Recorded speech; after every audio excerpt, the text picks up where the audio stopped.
അവിടെ ഏറ്റവും പ്രധാനപ്പെട്ട കാര്യങ്ങളിലൊന്നാണ് പ്രൈവസി. നിങ്ങളുടെ പാർട്ട്ണർ എപ്പോഴും നിങ്ങളുടെ മൊബൈൽ ചെക്ക് ചെയ്യണമെന്ന് പറഞ്ഞ് വാശി പിടിക്കാറുണ്ടോ? നമുക്കിടയിൽ രഹസ്യങ്ങളുടെ ഒന്നും ആവശ്യമില്ല എന്നുള്ള ന്യായം പറഞ്ഞാണ് പല ആളുകളും പാർട്ട്നേഴ്സിൻ്റെ മൊബൈൽ ചെക്ക് ചെയ്യുന്നത്. ഇങ്ങനെ ആളുകൾ ചെക്ക് ചെയ്യുന്നുണ്ടെങ്കിൽ അതിന് പ്രധാനപ്പെട്ട കാരണം അവർക്ക് ഡിജിറ്റൽ ബൗണ്ടറിയെ പറ്റി അറിവില്ലാത്തതാണ്. എത്ര ക്ലോസ് ആയിട്ടുള്ള റിലേഷൻഷിപ്പ് ആണെങ്കിലും അവിടെ ഏറ്റവും പ്രധാനപ്പെട്ട കാര്യങ്ങളിലൊന്നാണ് പ്രൈവസി. റിലേഷൻഷിപ്പിൽ ആകുന്ന ടൈമിൽ തന്നെ നിങ്ങൾക്ക് വളരെ കൃത്യമായിട്ട് പറയേണ്ട കാര്യമാണ് നിങ്ങളുടെ മൊബൈലോ നിങ്ങളുടെ ലാപ്ടോപ്പോ നിങ്ങളുടെ പാർട്ട്ണർ എടുക്കുന്നത് എത്രമാത്രം കംഫർട്ടബിൾ ആണ് എന്നുള്ളത്.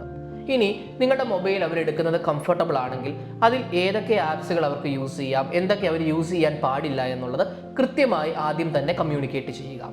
തുടർച്ചയായി നിങ്ങൾ മറ്റൊരാളുടെ മൊബൈൽ ചെക്ക് ചെയ്യുമ്പോൾ അവർക്ക് നിങ്ങളിലുള്ള വിശ്വാസം നഷ്ടപ്പെടാനുള്ള സാധ്യത കൂടുതലാണ്. കൃത്യമായ ഡിജിറ്റൽ ബൗണ്ടറി വെക്കുന്നതിലൂടെ നിങ്ങളുടെ റിലേഷൻഷിപ്പ് വളരെ സ്മൂത്ത് ആയിട്ട് പോകാനായിട്ട് അത് നിങ്ങളെ സഹായിക്കും.